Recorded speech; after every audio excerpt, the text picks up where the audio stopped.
Assalamualaikum warahmatullahi wabarakatuh. Waalaikumsalam. Allah hadratin Nabi Mustafa Muhammad sallallahu alaihi wasallam wa alihi wasallam. Al-Fatihah.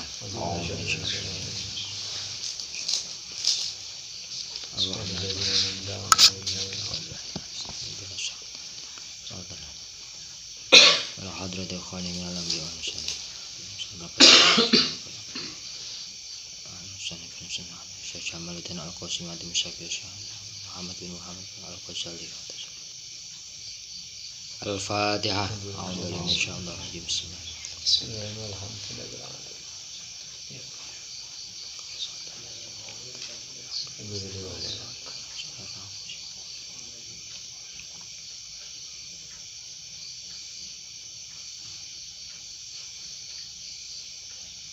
Al-Fatihah. A'udzubillahi minasyaitonir rajim.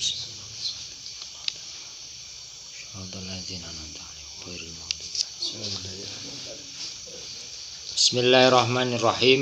Qala rabbi shrah li sadri wa yassir li amri wahlul 'uqdatam min lisani yafqahu qawli. Subhanaka la ilma lana illa ma 'allamtana innaka antal alimul hakim. Wa nafa'na bi wa bil mutaqin. Bismillahirrahmanirrahim. Duki halaman 64.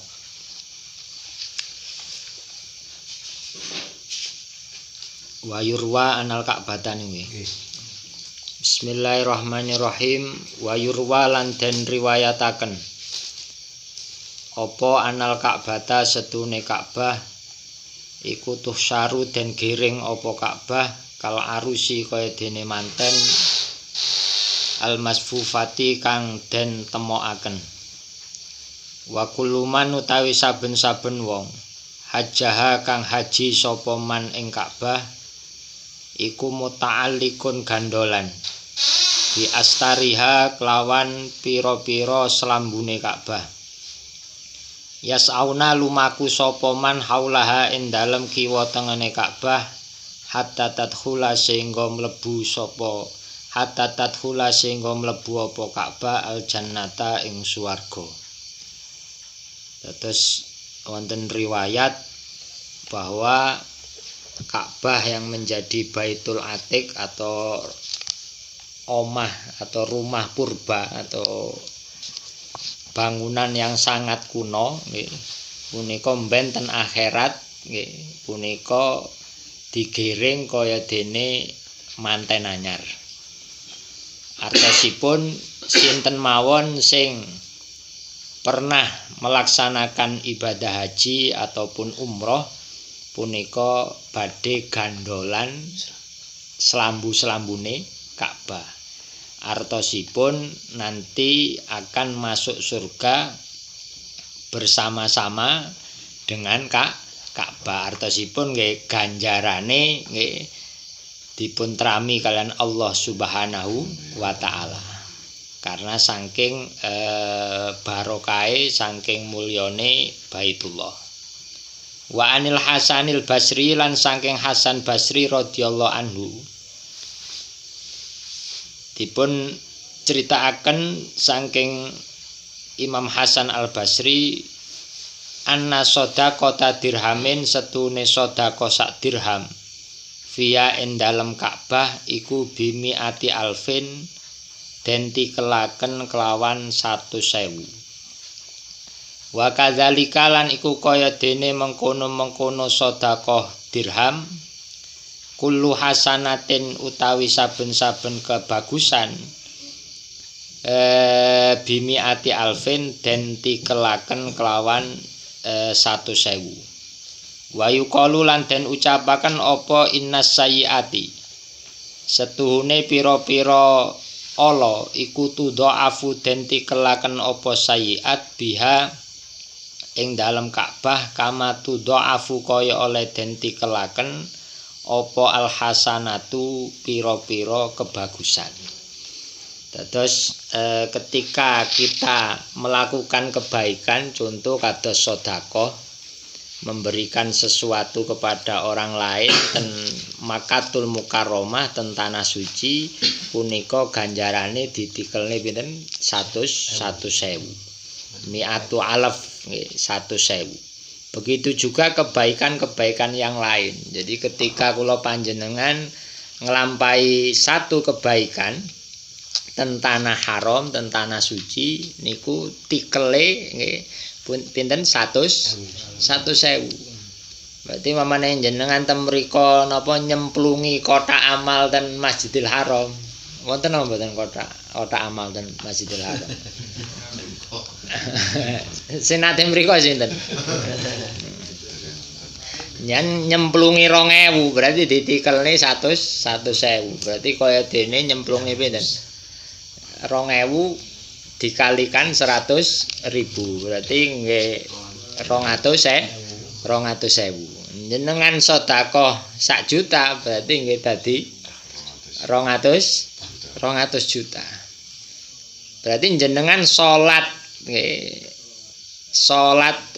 satu kali ten tanah haram dan Masjidil Haram berarti nggih tikele 100.000 nggih 100.000 salat utawi 100.000 kebaikan.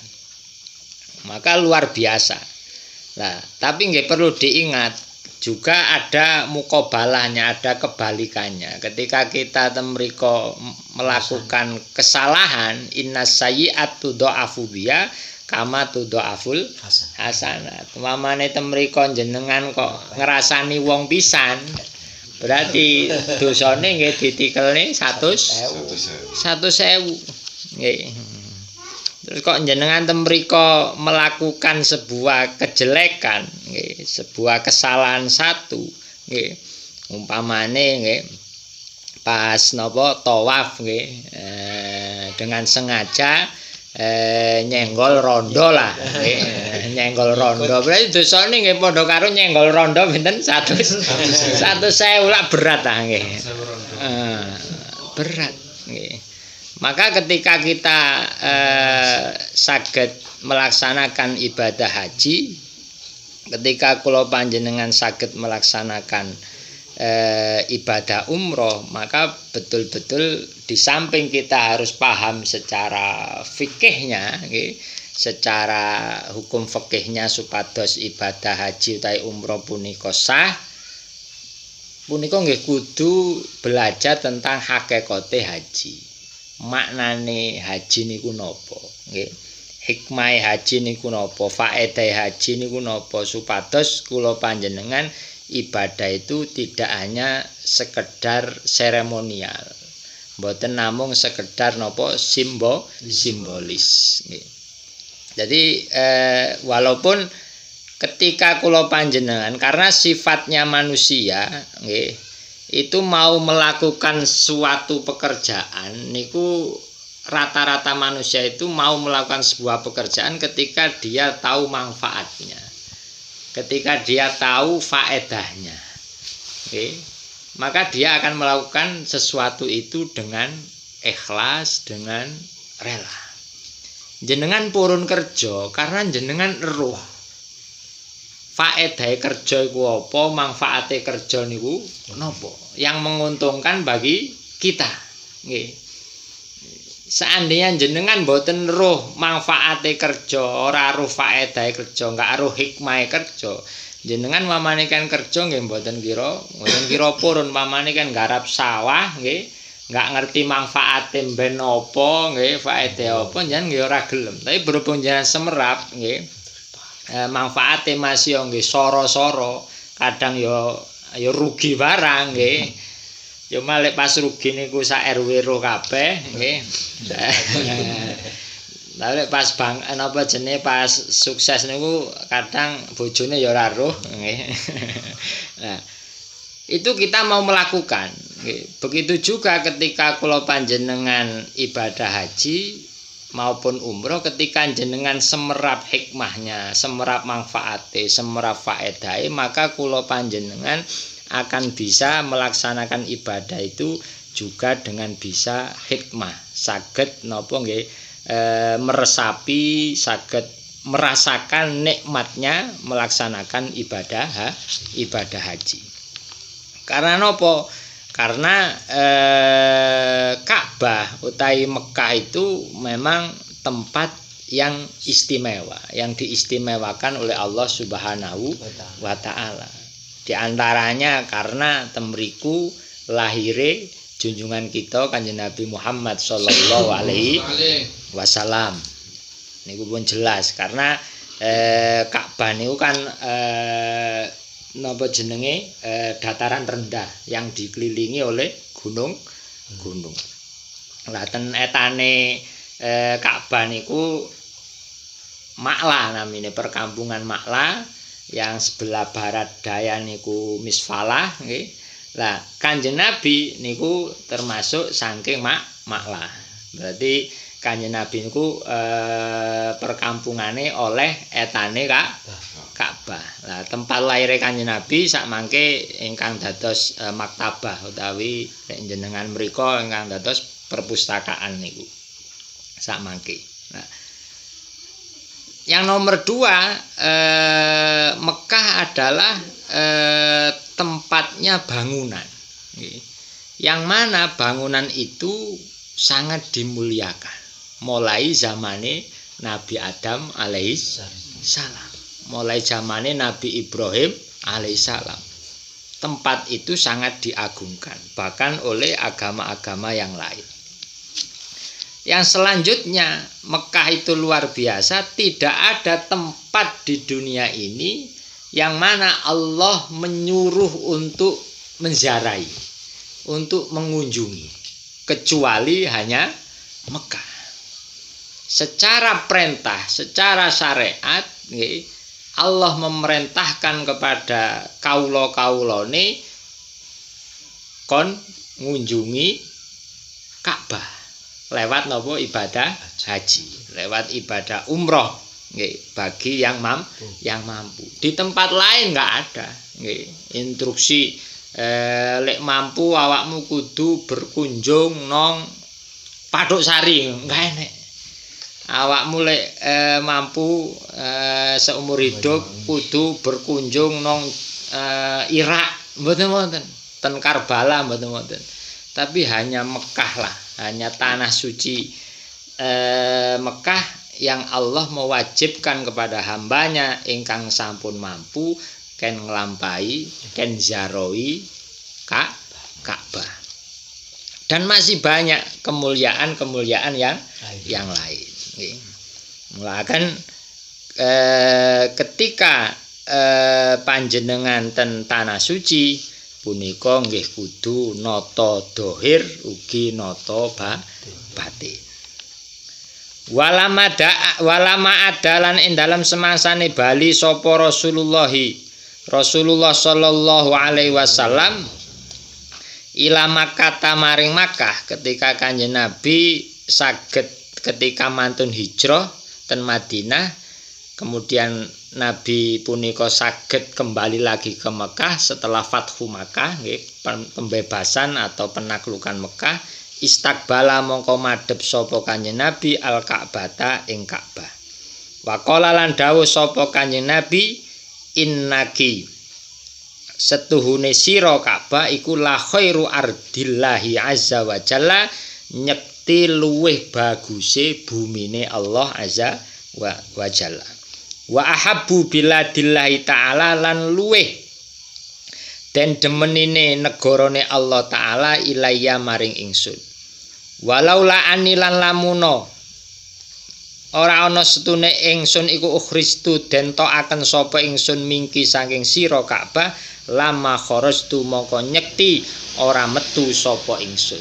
Terus Kanjeng Nabi sampun dawuh lek Ka'bah ini adalah tempat terbaik, tempat terbaik, tanah yang paling terbaik nggih punika Ka'bah. Negara nggih sing paling dicintai Allah nggih, yang dicintai Rasulullah niki Mekah. Bahwa Rasulullah benar-benar hubbul waton minal iman. Beliau cinta tanah air.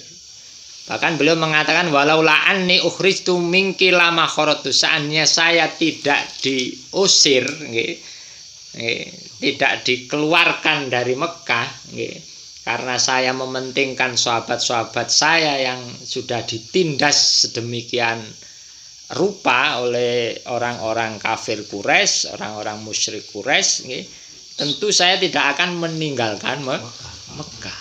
Tapi karena satu memang perintah Gusti Allah kan hijrah, kedua karena kondisi situasi, maka Kanjeng Nabi terpaksa hijrah dan Madinah. Tapi kemudian Nabi kembali lagi, artinya tetap mencintai, tetap mengunjungi Mekah sebagai tanah kelahirannya ingkang ten etan perkampungan Makla punika. Maka tanah suci arupi tanah haram Ka'bah itu sebagai Baitul Atiq, rumah sing sangat kuno, karena temriku doa-doa kita cospleng nggih. Omongan apik nggih cospleng nggih, omongan elek nggih cospleng. Kenapa tanah suci itu doa begitu mustajabah? Ada 3 faktor nggih di antarane niku. Yang pertama faktor Nabi Ibrahim. Nggih. Nabi Ibrahim dan zuriyahnya nggih, dan cucu-cucunya punika adalah orang soleh, tiang sing soleh. Allah dawuh inna Ibrahima la awwahun halim. Jadi sesungguhnya Nabi Ibrahim itu manusia yang lemah lembut dan juga pemurah, lapang dada.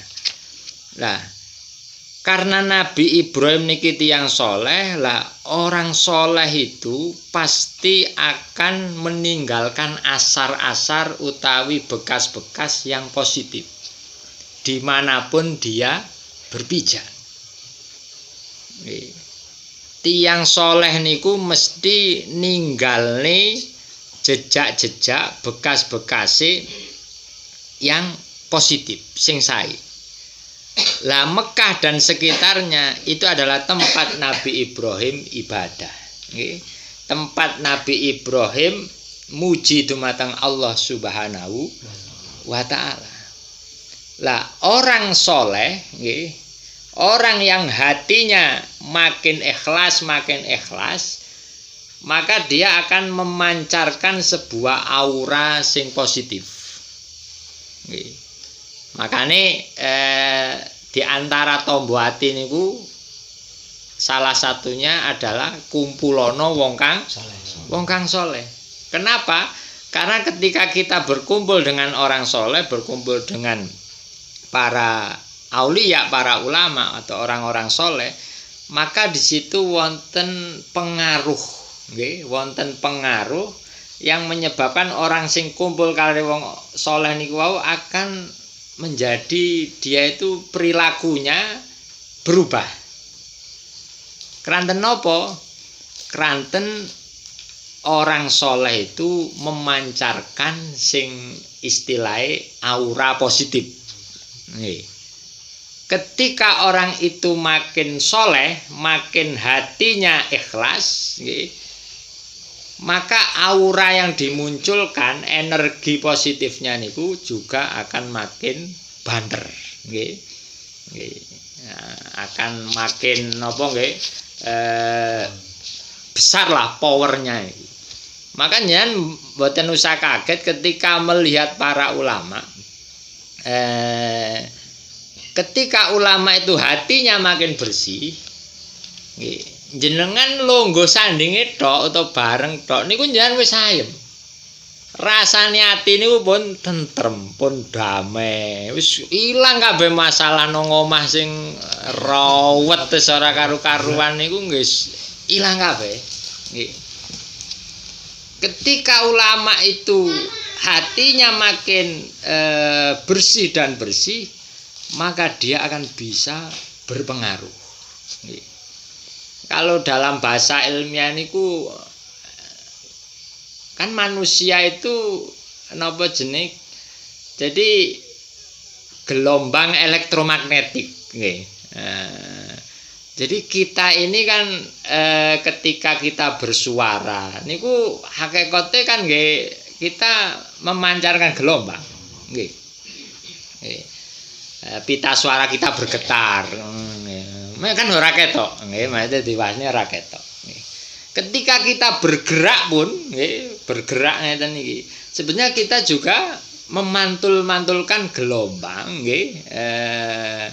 Yang kemudian gelombang itu, nggih, karena bantuan cahaya maka ketika diterima oleh mata, mata bisa melihat gerakan tersebut. Maka orang soleh niku dia akan memancarkan gelombang positif. Nggih. Lah Nabi Ibrahim nggih punika adalah manusia yang suci, nggih. Khalilullah, kekasih Allah Subhanahu wa taala, maka beliau punika akan memberi bekas-bekas sing positif dan tempat yang pernah dia tempati. Maka dalam konsep Ahlussunnah wal Jamaah punika ana istilah tabarruk. Ngalap berkah, nggih. Maka ketika nggih menawa kula ibarataken ngeten mawon. Enek magnet, nggih. Magnet terus ketika magnet kali besi. Ketika besi ini sering kumpul nggih kali magnet, nggih. Bahkan kumpulnya niku sangat intensif, maka besi ini nggih iso-iso ketularan magnet. Sampai suwe iso-iso besi iki dadi magnet murni. Besi ini bisa menjadi magnet murni. Nggih. Lah magnet niki kan akan menarik nggih sesuatu yang ada di sekitarnya untuk menuju magnet tersebut. Nggih. Nah.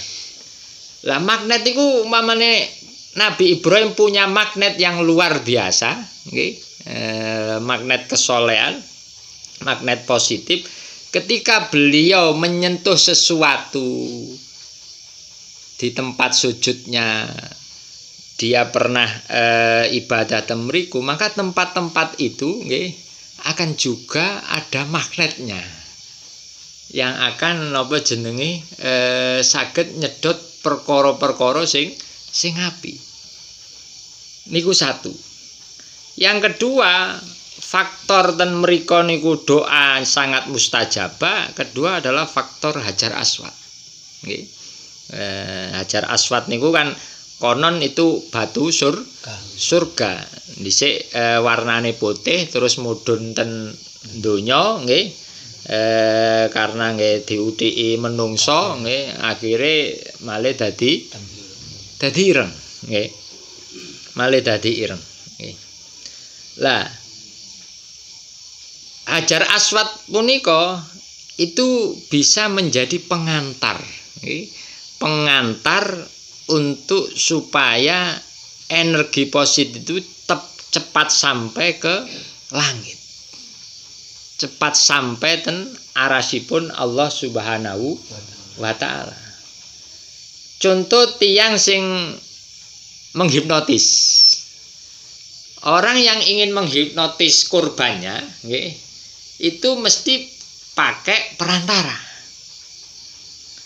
Kan tiang hipnotis itu kan mengantarkan gelombang, nggih, gelombang ten korban niku wau kan, nggih. Nah, dhek kadang gawe media, gawe perantara supaya gelombang yang akan dia salurkan ten korbannya niku cepet sampai. Kadang gelombange napa mediane iso tangan, nggih, kan delok tangan utawa kadang napa jenenge wis macem-macem lah, nggih. Ketika dia untuk tujuan jahat, nggih, maka akan menjadi jahat. Ketika untuk tujuan baik akan menjadi baik. Maka aslinya sifatnya netral, nggih. Nah, lah perantara ini nggih akan cepat si korban yang akan dihipnotis niku napa jenenge ndang napa tersugesti nggih. Lah Hajar Aswad niku minangka napa jenenge sebuah media perantara nggih yang mana energi positif yang sudah ditanamkan oleh Nabi Ibrahim bertahun-tahun ten Mekah dan nabi-nabi yang lain ngelumpuk ten mriku energi positifnya ketambah enek Hajar Aswad yang menjadi perantara energi itu sampai begitu cepat ke langit, maka doa itu akan cepat direspon. Akan cepat direspon oleh Allah Subhanahu wa ta'ala. Yang ketiga, ten Mekah niku doa mustajabah karena ada faktor tiang tawaf. Ada faktor tiang tawaf. Lah tawaf itu kelilingi napa jenenge berlawanan dengan arah jarum jam. Nggih. Berlawanan dengan arah jarum jam. Lah kula panjenengan sebagai manusia alam jagat niki sebenarnya semua itu tawaf. Nggih, kabeh niku nggih tawaf, nggih. Kabeh niku tawaf, nggih. Jenengan wamane gelem neliti atom terkecil pun itu juga mengelilingi, nggih. Sesuatu nggih akhirnya dadi benda sing gedhe. Artosipun ketika kula panjenengan tawaf punika panjenengan membuat sebuah energi yang luar biasa, kemudian energi jutaan orang yang tawaf itu disalurkan oleh Hajar Aswad, oleh Ka'bah, disalur neten langit. Menurut tekone niku luwih cepet. Niku sik dereng ketambahan energinya orang sholat. Yang mana orang sholat semuanya niku kabeh ngadepe ten pundi? Ten Ka'bah. Ngadepe ten Ka'bah, waktu sholat sesuai perputaran matahari. Berarti setiap waktu itu Ka'bah tidak pernah sepi dari pancaran energi positif orang sedunia. Karena sakniki kita mriki sholat Isya ten daerah liya iso sholat maghrib. Di daerah yang lain sholat maghrib, ten daerah liya asar. Ten daerah liya asar, ten daerah liyane iso duhur. Maka setiap detik, setiap menit Ka'bah tidak pernah berhenti dari mendapatkan setrum, nggih, ces, nggih. Ces orang yang sholat sak donya.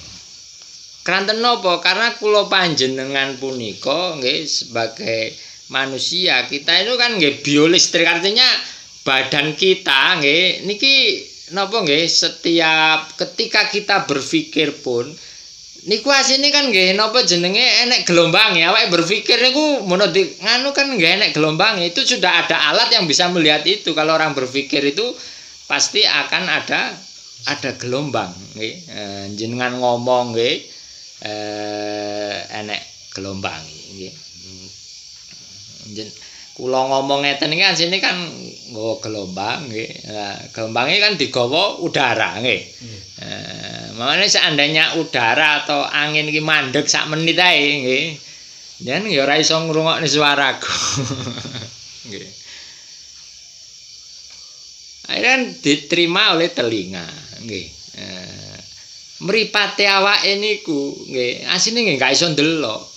Gara-gara kita bisa melihat karena ada cahaya. Jadi mek alat tok niki nggih. Berarti hakikate kita kan buta. Nggih. Hakikatnya kita buta. Terus bedanya apa wong wuta ambek enggak wuta? Secara hakikat nggih, bedanya apa nggih?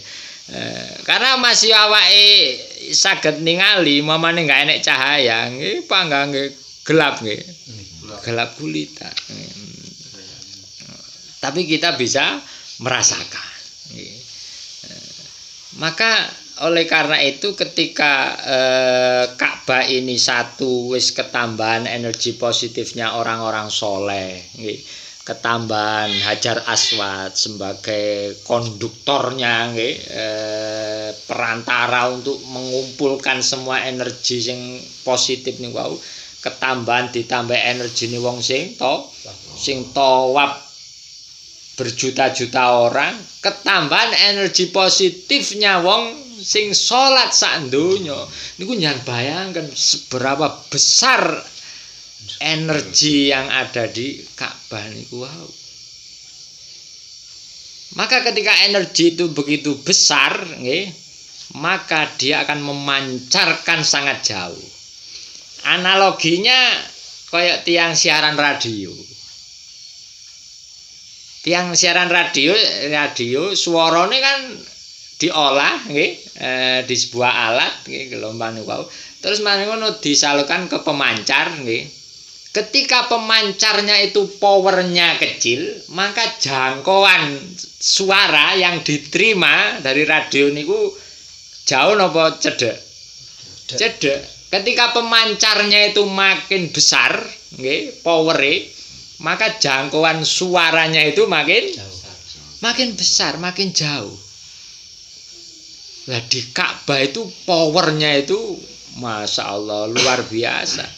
Wis tambahi wong tawaf, enek Hajar Aswad, enek Ka'bah, dicake Nabi Ibrahim, dicake Nabi Adam, dicake nabi-nabi kabeh tau nang kono. Nabi Muhammad, para sahabat wong sing top-top lah nggih. Kabeh tau lungguh nang kono nggih. Terus sik ketambahan tiyang tawaf niku orang meneng ya mesti ambek zikir. Nyan zikir niku ngetokne gelombang nggih. Gelombang suara nggih. Wong salat niku ten fikih ketika jenengan maca Fatihah rukune salat lek kuping jenengan enggak krungu dhewe salate enggak sah. Kupinge kudu krungu dhewe, enggak oleh dibatin kan? Supaya niku wau. Maka temriko nglumpuh energi positif, maka ketika jenengan donga niku ya cospleng mandi sakal.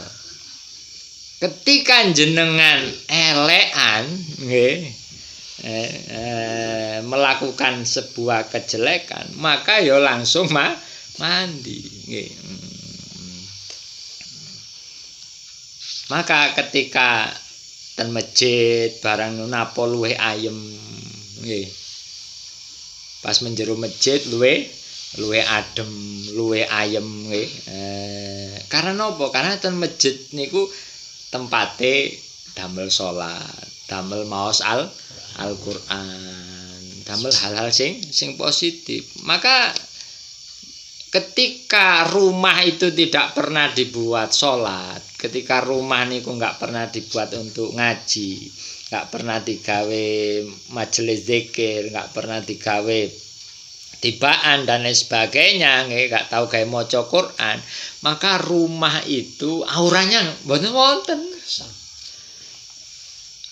Aurane mboten wonten nggih. Lho carane ngerti niku ya napa? Jenengan iso kabeh jenengan napa jenenge dikai ati. Jenengan bisa merasakan walaupun sulit untuk mengungkapkan ngoten. Jenengan saged kok ngraosaken nggih liwat omah sing kaya gak nyaman wis singup kaya anu. Karena niku wau nggih pun jan mamane jan sik mboten percaya jan coba lah mamane jenengan sing gadang griya loro lah nggih.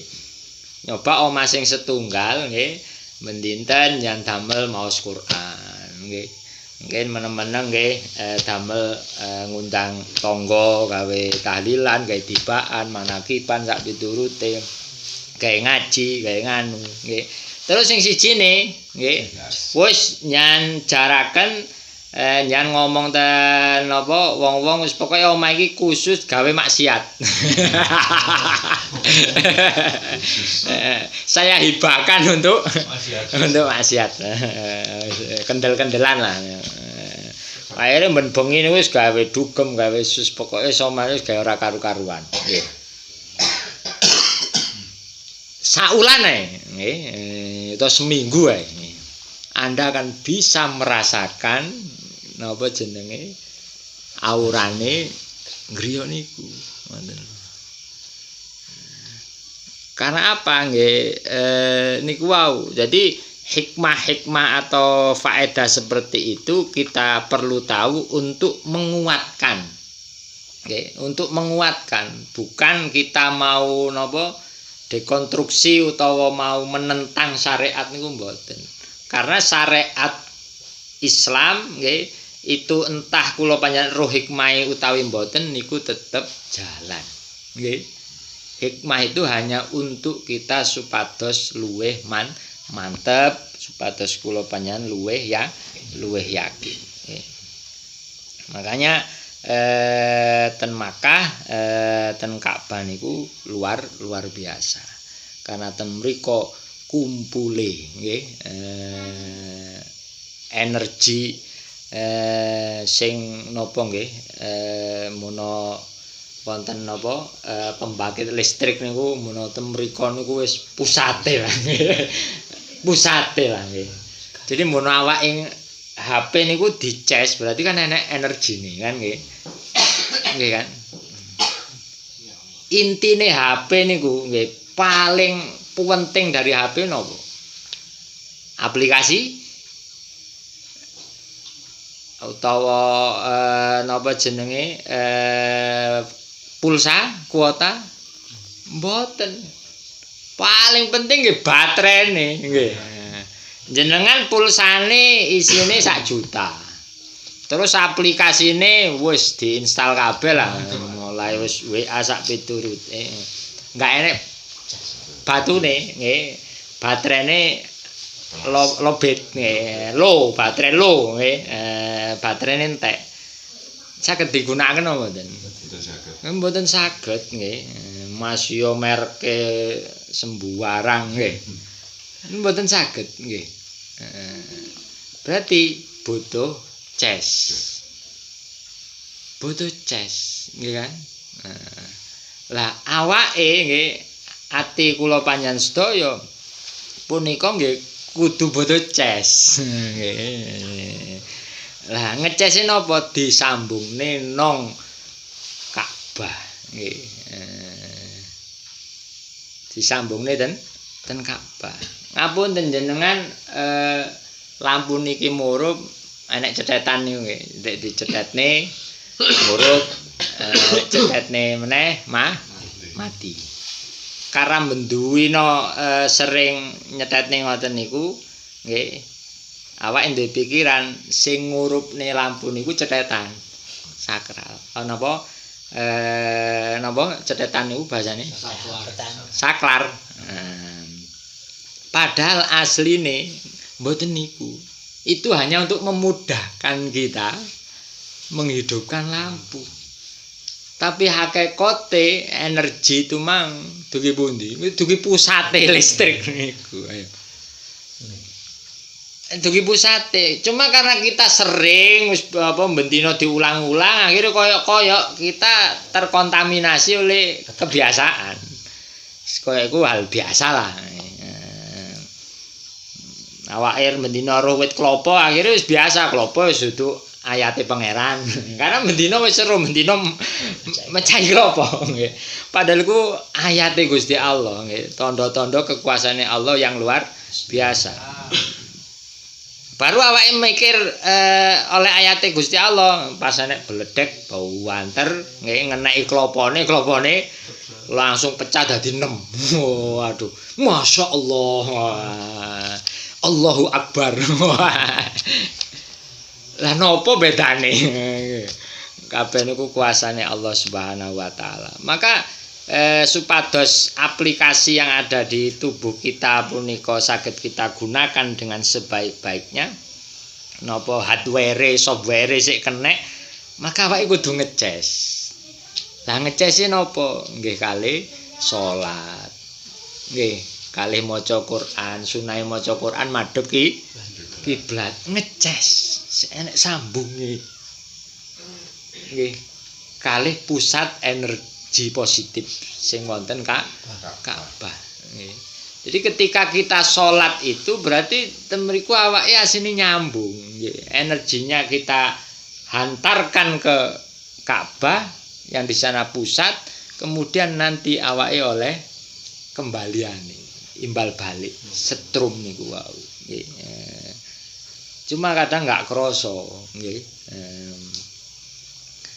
Baru lek pun enggak ada bondo, fisiknya mampu, perjalanannya aman, kula panjenengan nglampahi ibadah haji, nglampahi ibadah umroh. Nggih. Mulane ketika jenengan ten ditakdirne saged ten Makkatul Mukarramah nggih monggo nggih bener-bener ati kula panjenengan dipun tata. Nggih, dipun tata.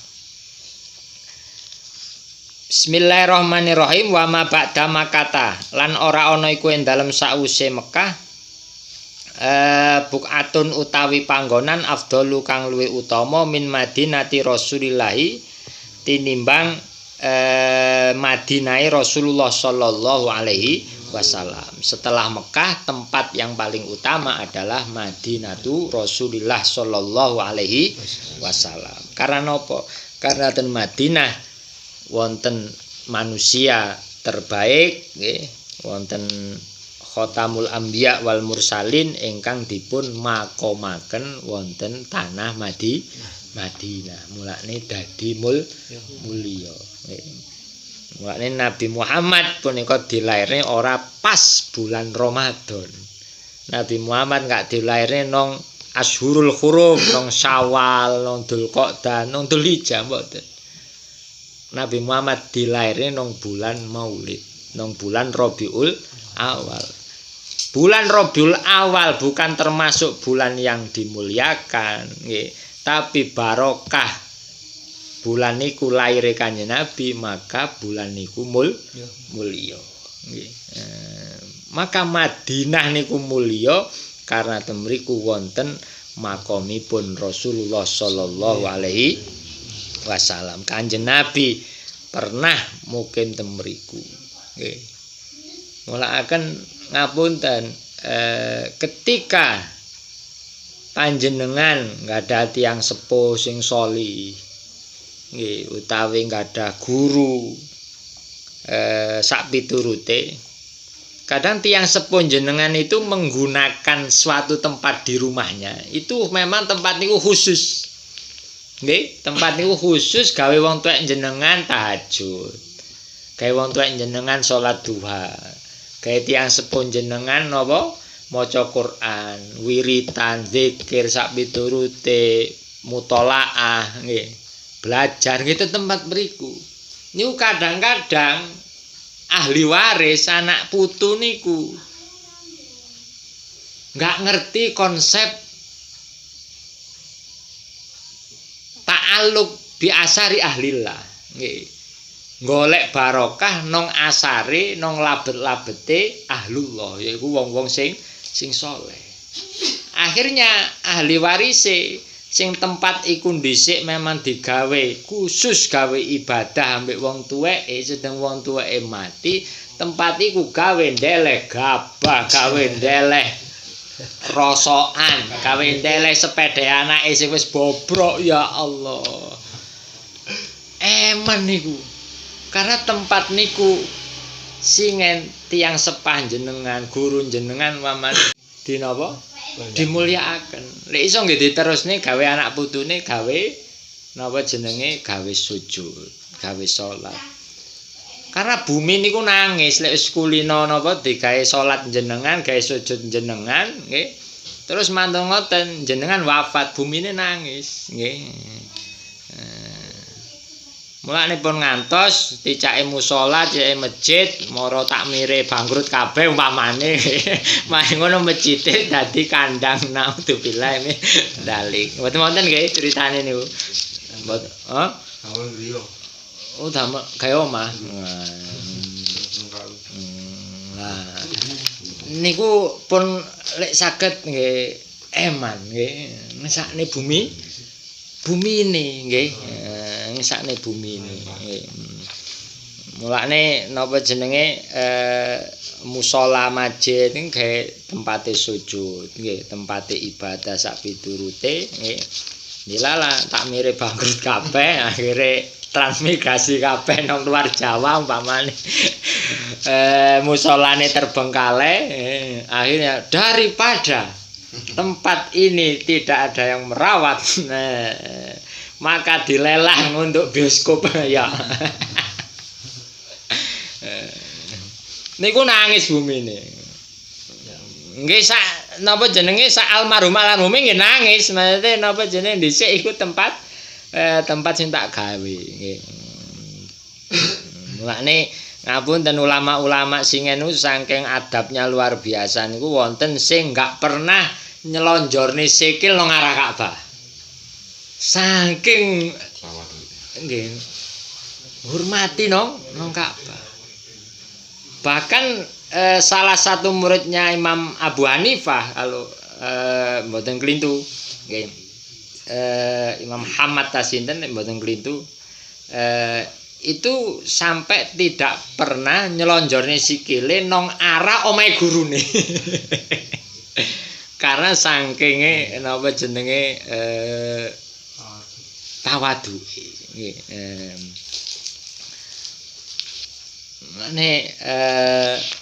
Pun ngantos nggih mesti tiyang singen niku ada rumah niku mesti enek tempat sing memang khusus nggih, ruangan khusus untuk dibuat munajat dumateng Allah Subhanahu wa taala.